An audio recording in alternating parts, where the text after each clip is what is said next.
واحلل عقدة من لساني يفقه قولي رب زدني علما سبحانك لا علم لنا إلا ما علمتنا إنك أنت العليم الحكيم أعوذ بالله من الشيطان الرجيم بسم الله الرحمن الرحيم وما هو على الغيب بضنين وما هو بقول شيطان رجيم فأين تذهبون إن هو إلا ذكر للعالمين لمن شاء منكم أن يستقيم وما تشاءون إلا أن يشاء الله رب العالمين صدق الله العظيم۔ سورۃ التکویر کی آیت نمبر 23 تک ہم پڑھ چکے ہیں۔ آج آیت نمبر 24 سے درس ہو رہا ہے۔ اس سے پہلے کی جو آیات ہیں اس سورت کی، ان کا خلاصہ یہ ہے کہ اللہ تبارک و تعالی نے ابتدائی آیات میں قیامت کی ہولناکی اور اس کے قائم ہونے کے منظر کو بیان کیا کہ جب سور میں پھونکا جائے گا اس وقت کس طریقے سے کائنات کے اس نظام کو درہم بھرہم کر دیا جائے گا اور ایک ایک چیز فنا ہو جائے گی، اور اس کے بعد پھر دوسری مرتبہ جب سور میں پھونکا جائے گا اس کے بعد وَإِذَا النُّفُوسُ زُوِّجَتْ، اب جانوں کو جوڑ دیا جائے گا، نفسوں کو جوڑ دیا جائے گا، یعنی روح اور جسم کا تعلق جوڑ دیا جائے گا، اور پھر پروردگار کی عدالت میں حاضری ہوگی۔ حاضری کے بعد ہر ایک کو اپنی زندگی کا حساب کتاب دینا ہوگا، اور اللہ نے جو حقوق عائد کیے تھے دنیا میں ان کے بارے میں پوچھا جائے گا، ان کو کہاں تک ادا کیا، اللہ کے حقوق کتنے ادا کیے، اور بندوں کے حقوق جو اللہ نے انسانوں پر عائد کیے تھے ان کے بارے میں پوچھا جائے گا، کہاں تک ان کو ادا کیا۔ اور خاص طور سے بچیوں کے معاملے کو اٹھایا گیا کہ قیامت کے دن وہ بیٹی جس کو کسی اور نے نہیں بلکہ اس کے باپ نے اور اس کی ماں نے ہی اس کو دبا دیا تھا، اسے زندہ ہی دفن کر دیا تھا، بچیوں کے قتل کے بارے میں پوچھا جائے گا، خود بچی سے سوال کیا جائے گا، جرم کے بڑے ہونے کو بیان کرنے کے لیے اور جرم کی بڑائی کو بیان کرنے کے لیے، جرم کی بہت زیادہ برائی کو بیان کرنے کے لیے اللہ تعالیٰ خود اس مظلومہ بچی سے پوچھے گا کہ جس کو زندہ دفن کیا گیا تھا، وَإِذَا الْمَوْءُودَةُ سُئِلَتْ بِأَيِّ ذَنبٍ قُتِلَتْ، کہ زندہ دفن کی جانے والی بچی سے پوچھا جائے گا کس گناہ کی پاداش میں، کس جرم کی وجہ سے اسے قتل کیا گیا تھا۔ پھر بتایا گیا کہ میدان محشر میں سب کے اعمال نامے سامنے کھل کر آ جائیں گے، صحیفوں کو، اعمال ناموں کو پھیلا دیا جائے گا، اسی طریقے سے جہنم کو قریب کر دیا جائے گا، جنت کو بھی قریب کر دیا جائے گا، جہنم کو دہکا دیا جائے گا، وہ دہکتی ہوئی ہوگی، اور جنت بھی قریب کر دی جائے گی۔ ہر آدمی نے جو کچھ دنیا سے آگے بھیجا ہوگا اسے وہ دیکھ لے گا، چاہے اچھا عمل کیا ہو یا برا عمل کیا ہو۔ علمت نفس ما احضرت۔ اس کے بعد پھر یہ سارا مضمون ہمیں معلوم ہو رہا ہے قرآن کے ذریعہ سے، تو قرآن کی حقانیت اور اس کی عظمت کو بیان کیا گیا کہ یہ قرآن کوئی معمولی کتاب نہیں ہے، بلکہ غور و فکر کرو، یہ قرآن اللہ کی طرف سے نازل کردہ کتاب ہے، اور جبرائیل امین کے ذریعہ سے اس کو بھیجا جا رہا ہے، اور محمد عربی صلی اللہ علیہ وسلم کے قلب اطہر پر اس کو اتارا جا رہا ہے۔ اور یہ مضمون اللہ نے صرف یہی نہیں، قرآن پاک میں متعدد مقامات پر اس کو بیان کیا ہے۔ سورہ شعراء میں ہے وَإِنَّهُ لَتَنزِيلُ رَبِّ الْعَالَمِينَ، کہ بے شک یہ قرآن پاک رب العالمین کی طرف سے اتارا ہوا کلام ہے۔ إِنَّهُ لَتَنزِيلُ رَبِّ الْعَالَمِينَ نَزَلَ بِهِ الرُّوحُ الْأَمِينُ، اس کو روح الامین لے کر اترتے ہیں۔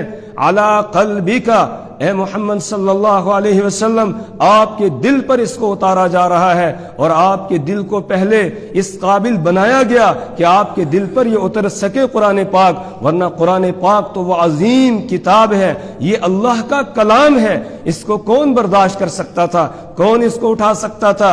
لو انزلنا هذا القرآن على جبل لرأيته خاشعا متصدعا من خشية الله، اگر ہم اس قرآن کو پہاڑوں پر اتارتے اور پہاڑوں کو شعور دیا جاتا، وہ بھی اس کے بوجھ کو، اس کے وزن کو، اس کی طاقت کو برداشت نہ کر سکتے، وہ بھی ریزہ ریزہ ہو جاتے پہاڑ۔ لیکن رحمت دو عالم صلی اللہ علیہ وسلم کے قلب اطہر کو پہلے اس قابل بنایا گیا، اس میں ایمان کو بھرا گیا، حکمت کو بھرا گیا، آپ کا سینہ چاک کیا گیا۔ جب آپ کی عمر مبارک ابھی 4 سال کی تھی، اسی وقت آپ کے دل کو مضبوط کرنے کے لیے آپ کا آپریشن کیا گیا، سینہ چاک کیا گیا، اور فرشتوں نے آپ کے دل میں سے وہ حصہ کہ جو شیطان کا ہوتا ہے اس کو نکال کے پھینک دیا، اور پھر ایمان اور حکمت کو اس میں بھر دیا گیا۔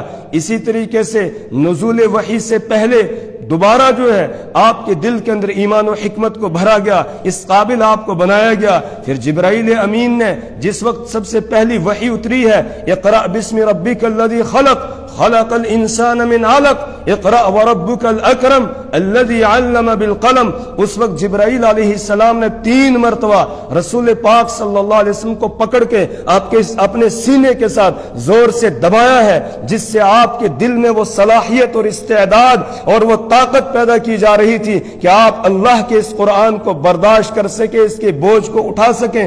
پھر آپ کے دل پر یہ قرآن اتارا گیا۔ اگر ڈائریکٹ یہ قرآن ہمیں دے دیا جاتا، ہم اس کو برداشت نہیں کر سکتے تھے۔ اللہ کے نور کی ایک تجلی پہاڑ پر پڑی۔ موسیٰ علیہ السلام نے جس وقت یہ درخواست کی کہ باری تعالیٰ میں آپ کو دیکھنا چاہتا ہوں، ربی ارینی انظر الیک، مولا اپنا دیدار کرا، میں آپ کو دیکھنا چاہتا ہوں، جواب ملا لن ترانی، آپ مجھے نہیں دیکھ سکتے ہو، ولیکن انظر الی الجبل، لیکن آپ پہاڑ کی طرف دیکھیے، فَإِنِ اسْتَقَرَّ مَكَانَهُ فَسَوْفَ تَرَانِي، اگر پہاڑ اپنی جگہ پر ٹکا رہا، فَسَوْفَ تَرَانِي، تو آپ مجھے دیکھ لو گے۔ اس کے بعد اللہ نے پہاڑ کے اوپر اپنے نور کی ایک تجلی ڈالی۔ اس کا نتیجہ کیا ہوا؟ پہاڑ تو ریزہ ریزہ ہو گیا۔ وَخَرَّ مُوسَى صَعِقًا، اور موسیٰ علیہ السلام بھی بے ہوش ہو کر نیچے گر پڑے۔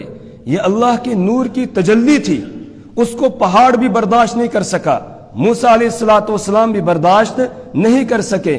تو قرآن تو اللہ کا کلام ہے جو اللہ سے نکلا ہے، یہ اللہ کا کلام ہے جو اللہ سے نکلا ہوا ہے، اس کو کون برداشت کر سکتا تھا؟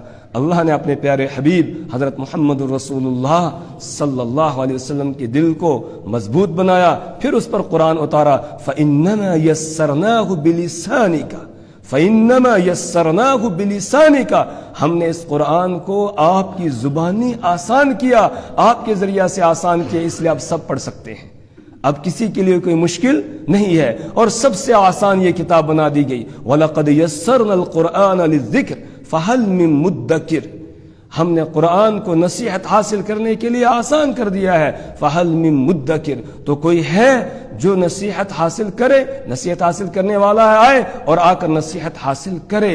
اور پھر یہ قرآن کا معجزہ ہے، پوری دنیا کے اندر آپ چکر لگائیں، قرآن پاک واحد ایک کتاب ہے کہ جو ہر علاقے کے اندر ایک ہی طرح پڑھی جاتی ہے، اور اسی طرح پڑھی جاتی ہے، اسی انداز اور اسلوب میں، اور انہی حرکات کے ساتھ پڑھی جاتی ہے جن کے ساتھ یہ نازل ہوئی تھی، جیسے نازل ہوئی تھی اسی طرح قرآن پڑھا جاتا ہے، چاہے مشرق کا ہو، چاہے مغرب کا رہنے والا ہو، شمال کا ہو، جنوب کا ہو، چھوٹے چھوٹے بچے قرآن پاک کو پڑھتے ہیں، ایک ہی جیسے ویسے پڑھ رہے ہیں جیسے حرم کا امام پڑھ رہا ہو، اس طریقے سے پڑھتے ہیں۔ یہ قرآن کا معجزہ ہے۔ اور نہ استاد سمجھتا ہے، بعض دفعہ استاد کو بھی پتہ نہیں ہے ہم کیا پڑھ رہے ہیں، اور بچے کو بھی پتہ نہیں ہے کیا پڑھ رہے ہیں، تب بھی یاد کر رہے ہیں قرآن پاک کو۔ اللہ نے اس کو آسان کر دیا، اس کو عام کر دیا قرآن پاک کو۔ تو اللہ فرما رہے ہیں کہ یہ عام کتاب نہیں ہے، یہ پروردگار کی اتاری ہوئی کتاب ہے، اور باحفاظت ذرائع سے یہ رسول پاک صلی اللہ علیہ وسلم تک پہنچی ہے۔ جبرائیل علیہ السلام اس کو لے کر اترتے ہیں، پھر جبرائیل علیہ السلام کہ اوصاف بیان کیے گئے، اس سے پہلے اللہ نے قسمیں کھائی، ستاروں کی قسم کھائی، رات کی قسم کھائی، صبح کی قسم کھائی، اور قسم کھا کر یہ فرمایا کہ یہ عام کلام نہیں ہے، یہ اللہ کی طرف سے بھیجا ہوا کلام ہے، اور فرشتہ جبرائیل علیہ السلام اس کو لے کر اتر رہے ہیں۔ اور جبرائیل علیہ السلام کی صفت بیان کی، کریم، وہ معزز ہے، ذی قوت، وہ طاقتور ہے، عند ذی العرش مکین، وہ عرش والے کے نزدیک مرتبے اور مقام والا ہے، مطاعن، اس کی بات مانی جاتی ہے، وہ فرشتوں کا سردار ہے، اور ثم امین، اور وہ وہاں پر امانت دار ہے، پوری امانت داری کے ساتھ اللہ کے پیغام کو پہنچا رہا ہے۔ اور پھر رحمت دو عالم صلی اللہ علیہ وسلم کی عظمت شان کو بیان کیا گیا کہ لوگوں، یہ قرآن جس ہستی پر اتر رہا ہے اس کو تم مجنون کہتے ہو، اس کو تم پاگل کہتے ہو، اس کو تم شاعر کہتے ہو، اس کو کاہن کہتے ہو، اس کو ساحر کہتے ہو، اس کو کذاب کہتے ہو۔ نہیں نہیں، وہ ایسا نہیں۔ وما صاحبکم بمجنون، تمہارے صاحب، تمہارے ساتھی، تمہارے پیغمبر حضرت محمد الرسول اللہ صلی اللہ علیہ وسلم یہ مجنون نہیں ہے، یہ تو ایسے عقل والے ہیں، ایسا عقل والا نہ ان سے پہلے کوئی آیا ہے اور نہ ان کے بعد کوئی آ سکتا ہے۔ مضت الدہور وما اتین بمثلہ ولقد عطا فعجزنا عن نظرائہ، کہ کوئی ان کی مثال پیش ہی نہیں کر سکتا ہے، نہ پہلے اور نہ بعد میں۔ یہ تو اللہ کے خزانے میں صرف ایک ہی ہیرا تھا، ایک ہیرا تھا، اور میری اور آپ کی خوش قسمتی کہ اللہ نے ہمیں آخری امت کے لیے روک کر رکھا، اور آخری امت میں اپنے محبوب کی امت میں ہونے کا اللہ نے ہمیں شرف عطا کیا، ورنہ وہ پروردگار ہمیں پہلے کسی اور نبی کی امت میں بھی بھیج سکتا تھا، لیکن اللہ نے ہم پر کرم کیا کہ اپنے آخری نبی کی امت میں ہونے کا ہمیں شرف عطا کیا۔ تو وما صاحبکم بمجنون، تمہارے صاحب، تمہارے نبی صلی اللہ علیہ وسلم یہ مجنون نہیں ہے، یہ پاگل نہیں ہے، ان سے بڑا کوئی عقل مند ہے ہی نہیں۔ وَلَقَدْ رَآهُ بِالْأُفُقِ الْمُبِينِ، اور انہوں نے جبرائیل علیہ السلام کو آسمان کے کھلے کنارے پر دیکھا ہے۔ وَمَا هُوَ عَلَى الْغَيْبِ بِضَنِينٍ، اور یہ غیب پر بخل کرنے والے نہیں ہیں۔ وما ہوا، نہیں ہے وہ، علی الغیب، غیب کی باتوں پر، غیب کی خبروں پر، بظنین، یہ بخل کرنے والے، ظنین کے معنی بخل کرنے والا، یہ بخیل نہیں ہے، بخل کرنے والے نہیں ہے۔ اللہ کی طرف سے جو حکم اتارا جاتا ہے وہ من وان اسی طریقے سے اپنی امت تک پہنچا دیتے ہیں، کسی بات کو چھپاتے نہیں ہیں، کسی بھی بات کو چھپا کر نہیں رکھتے ہیں، بلکہ کہنے والے نے کہا کہ اگر آپ چھپاتے اللہ کے کلام میں سے کچھ تو پیچھے جو ہم سورہ عبس پڑھ کر آئے ہیں اس کو چھپا لیتے، جس میں آپ کو عتاب کیا گیا اور پیارے انداز میں عتاب کیا گیا ہے، اس کو آپ چھپاتے، اس کو آپ ظاہر نہ کرتے، لیکن آپ نے اللہ کے کلام میں سے ایک نقطے کو بھی چھپایا نہیں ہے۔ جو اللہ نے آپ کو بتایا اپنی امت کے سامنے آپ نے کھول کر رکھ دیا، ایک ذرہ برابر بھی آپ نے چھپا کر نہیں رکھا ہے۔ وما هو علی الغیب بضنین، اور وہ غیب پر، غیب کی باتوں پر بخل کرنے والے نہیں ہیں، جو پیغام ملتا ہے اپنی امت تک اس کو پہنچا دیتے ہیں۔ وما هو بقول شیطان الرجیم، وما هو بقول، وما هو اور نہیں ہے یہ، بقول، وما هو بقول اور نہیں ہے یہ، بقول شیطان، شیطان کا قول، رجیم مردود، یہ مردود شیطان کا قول نہیں ہے، یہ مردود شیطان کا کلام نہیں ہے۔ مشرکین جہاں رسول پاک صلی اللہ علیہ وسلم پر بہت سارے الزامات لگاتے، ان میں سے ایک یہ بھی تھا کہ ان کے پاس کوئی شیطان آتا ہے، وہ آ کر ان کو قرآن سکھاتا ہے، اور پھر یہ صبح کو لوگوں کے سامنے اس کو بیان کرتے ہیں، نعوذ باللہ من ذالک۔ اتنا بالکل ان کو بھی پتا تھا کہ ہم جھوٹ بول رہے ہیں، ایسا نہیں کہ وہ کوئی سوچ سمجھ کر یہ الزام لگا، نہیں، بلکہ ان کو پتا ہے کہ ہم جھوٹ بول رہے ہیں۔ قرآن پاک نے صفائی بیان کی کہ نہیں، یہ جھوٹے ہیں جو ایسے کہہ رہے ہیں۔ ایک موقع پر رسول پاک صلی اللہ علیہ وسلم پر وحی آنے میں تاخیر ہو گئی، وحی نہیں آئی چند دنوں تک۔ مشرکین نے کچھ سوالات کیے تھے آپ سے، آپ نے فرمایا میں کل کو جواب دے دوں گا، لیکن انشاءاللہ کہنا بھول گئے۔ اللہ کی طرف سے تنبیہ ہوئی کہ جب بھی آئندہ کسی کام کے بارے میں ارادہ کرو تو فوراً ساتھ میں انشاءاللہ ملا لیا کرو۔ آپ نے انشاءاللہ نہیں کہا، اس لیے وحی کا سلسلہ کچھ دیر کے لیے بند ہوا، تنبیہ کرنے کے لیے۔ تو ابو لہب کی بیوی ام جمیل وہ رسول پاک صلی اللہ علیہ وسلم کے پاس آئی اور آ کر کہنے لگی قد ترکک شیطانک، نعوذ باللہ من ذالک، کہنے لگی تیرے شیطان نے تجھے چھوڑ دیا ہے، اب تجھے سوال کا جواب ہی نہیں بن رہا ہے۔ اس طریقے سے اس نے آپ پر الزام لگایا۔ اللہ تعالی کا عرش حرکت میں آ جاتا ہے، اللہ نے قرآن نازل کر کے بتا دیا وما هو بقول شیطان الرجیم، یہ کسی شیطان کا کلام نہیں ہے۔ اور والضحى واللیل اذا سجى ما ودعك ربك وما قلى، ما ودعك ربك، آپ کے رب نے آپ کو نہیں چھوڑا ہے، وما قلى، اور وہ نہ آپ سے ناراض ہوئے۔ والضحى واللیل اذا سجى ما ودعك ربك وما قلى وللآخرة خیر لك من الاولى، اور آپ کے آئندہ ایام، آئندہ کے حالات وہ پہلے والے کے مقابلے میں بہتر ہوں گے۔ وَلَسَوْفَ يُعْطِيكَ رَبُّكَ فَتَرْضَىٰ، آپ کا رب اتنا آپ کو عطا کرے گا، اتنا دے گا فَتَرْضَىٰ، آپ راضی ہو جائیں گے، آپ خوش ہو جائیں گے، اللہ اتنا آپ کو عطا کرے گا۔ آپ کو آپ کے رب نے چھوڑا نہیں ہے۔ وہ شیطان بتا رہی تھی، شیطان نہیں، یہاں رب نے آپ کو پیغمبر بنا کر بھیجا ہے، اور رب آپ سے نہ ناراض ہوا ہے نہ اس نے آپ کو چھوڑا ہے، صرف تنبیہ کرنے کے لیے آپ پر وحی کا سلسلہ کچھ دیر کے لیے بند کیا گیا ہے۔ سورہ شعراء میں فرمایا وَمَا تَنَزَّلَتْ بِهِ الشَّيَاطِينُ وَمَا يَنبَغِي لَهُمْ وَمَا يَسْتَطِيعُونَ إِنَّهُمْ عَنِ السَّمْعِ لَمَعْزُولُونَ وَمَا تَنَزَّلَتْ بِهِ الشَّيَاطِينُ، اور اس قرآن کو لے کر شیطان نہیں اترتے ہیں۔ وَمَا تَنَزَّلَتْ بِهِ الشَّيَاطِينُ وَمَا يَنبَغِي لَهُمْ، اور ان کے لیے یہ جائز ہی نہیں ہے کہ وہ قرآن کو لے کر اتریں۔ وما ينبغي لهم وما يستطيعون، وہ طاقت ہی نہیں رکھتے ہیں، وہ قرآن کو لے کے کیسے اتر سکتے ہیں؟ انہم عن السمع لمعزولون، ان کو تو سننے سے ہی روک دیا گیا ہے، سننے سے ہٹا دیا گیا، دور کر دیا گیا ہے۔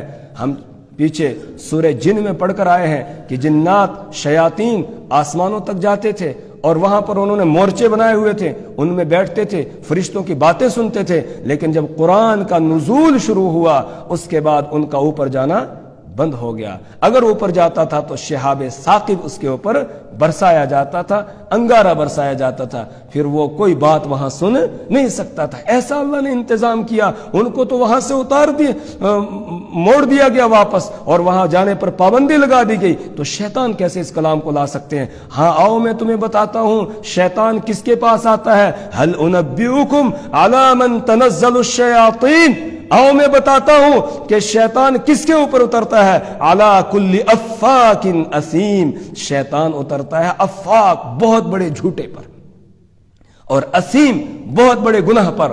اور محمد رسول اللہ صلی اللہ علیہ وسلم کے حیات طیبہ، آپ کی زندگی کے 40 سال تمہارے درمیان گزرے ہیں، اور 40 سال کی زندگی دن رات کی تمہارے سامنے ہے۔ بتاؤ کبھی انہوں نے جھوٹ بولا ہے؟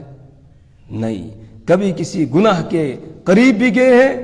نہیں، کوئی ثابت نہیں کر سکتا ہے۔ بلکہ آپ نے جب ان سے پوچھا لوگو میں نے تمہارے درمیان اپنی زندگی کی 40 بہاریں گزاری ہے، کیف وجدتمونی، تم نے مجھے کیسا پایا؟ سب نے بیک زباں یہ جواب دیا کہ جربناک مرارا فما وجدنا منک الا صدقا، ہم نے بارہا آپ کو آزمایا، بار بار آزمایا، لیکن سچائی کے علاوہ ہم نے یہاں کچھ بھی نہیں دیکھا۔ تو جو اتنا سچا انسان ہو، کیا اس کے پاس شیطان آئے گا؟ اس کے پاس شیطان نہیں آ سکتا ہے۔ وما هو بقول الشیطان الرجیم، یہ شیطان مردود کا کلام نہیں ہے۔ فأین تذهبون، فأین تذهبون، کتنے پیار کا خطاب ہے۔ پروردگار کاش کہ ہم عربی زبان سمجھتے ہوتے کہ کتنے پیار کا خطاب ہے یہ، جی چاہتا ہے بار بار آدمی اس کو پڑھتا رہے۔ اللہ پیار سے سمجھا رہا ہے اور پھر کہہ رہا ہے فَأَيْنَ تَذْهَبُونَ، لوگوں میں تمہیں اتنے پیار سے سمجھا رہا ہوں تم پھر بھی سمجھ نہیں رہے ہو۔ فَأَيْنَ تَذْهَبُونَ، تم کہاں جا رہے ہو؟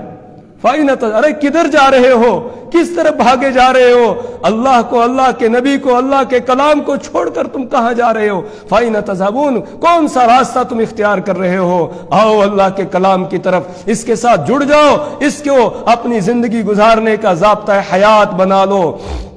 اور جو بھی کام کر رہے ہو اس سے پوچھ کر کرو، قرآن پاک کو اپناؤ، اس کو اختیار کرو، اس کو پڑھو، اس کو سیکھو، اس پر عمل کرو اور دوسروں تک اس کو پہنچاؤ۔ یہ ہے تمہارا کام۔ فَأَيْنَ تَذْهَبُونَ، تم کہاں بھٹک رہے ہو، کہاں جا رہے ہو؟ کتنے پیار کے ساتھ اللہ فرما رہا ہے۔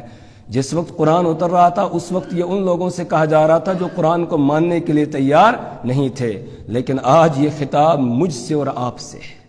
کیوں؟ اس لیے کہ آج ہمارا رویہ قرآن کے ساتھ ٹھیک نہیں ہے۔ آج ہم قرآن سے دور ہو رہے ہیں۔ خود اپنا جائزہ لیں، ہم کتنا ٹائم، کتنا وقت قرآن کو دے رہے ہیں، کتنا ہم اس کو سیکھنے کی کوشش کر رہے ہیں، اور کتنا اس کا جو حق ہے ہم پر اس کو ہم ادا کر رہے ہیں۔ ہر آدمی اگر جائزہ لے گا تو کچھ بھی نہیں نکلے گا، زیرو ہے، کچھ بھی نہیں ہم کر رہے ہیں۔ قرآن کے لیے ہم کیا کر رہے ہیں؟ اپنے بچوں کو تعلیم نہیں دے رہے ہیں، خود بھی سیکھ نہیں رہے ہیں، دور ہوتے جا رہے ہیں قرآن سے۔ یہ ٹھیک نہیں ہے۔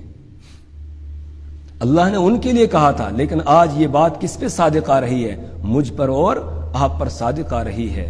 میرے ایمانی بھائیوں، قرآن کا حق ہے ہمارے ذمے، اس کو ادا کرنا لازم ہے۔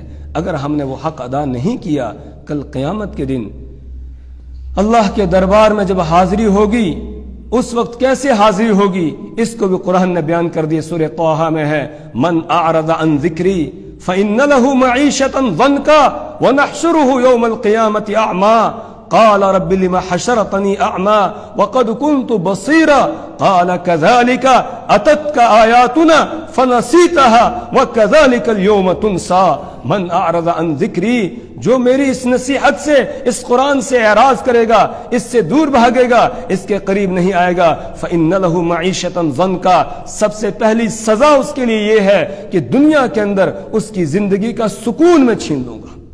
اس کی زندگی میں سکون نہیں ہوگا، چین نہیں ہوگا۔ ہفت اقلام کی دولت اس کے پاس آ جائے، دنیا کی دولت، قارون کا خزانہ اس کو مل جائے، لیکن سکون اور چین نہیں ہوگا۔ فإن له معیشة ضنکا ونحشره یوم القیامت اعما، اور کل قیامت کے دن ہم اس کو اندھا بنا کر اٹھائیں گے۔ قال ربی لما حشرتنی اعما وقد كنت بصیرا، یہ کہے گا، ہے میرے پروردگار، آپ نے مجھے اندھا بنا کر کیوں اٹھایا؟ وقد كنت بصیرا، میں تو دیکھتا تھا، میری تو آنکھیں تھی، آج یہاں آنکھیں نہیں ہیں، دیکھ نہیں پا رہا ہوں، ایسا کیوں اٹھایا؟ وقد كنت بصیرا، اللہ جواب دیں گے، كذلك اتتك آیاتنا، اسی طرح تیرے پاس میری آیات آتی تھی، فنسیتها، تو ان کو بھول گیا تھا، تو نے قرآن کو نہیں اختیار کیا تھا، قرآن کو اپنایا نہیں تھا، قرآن کے قریب نہیں آیا تھا، اس سے دور بھاگتا تھا۔ وَكَذَلِكَ الْيَوْمَ تُنْسَى، اور اسی طرح آج تجھے بھلا دیا جائے گا۔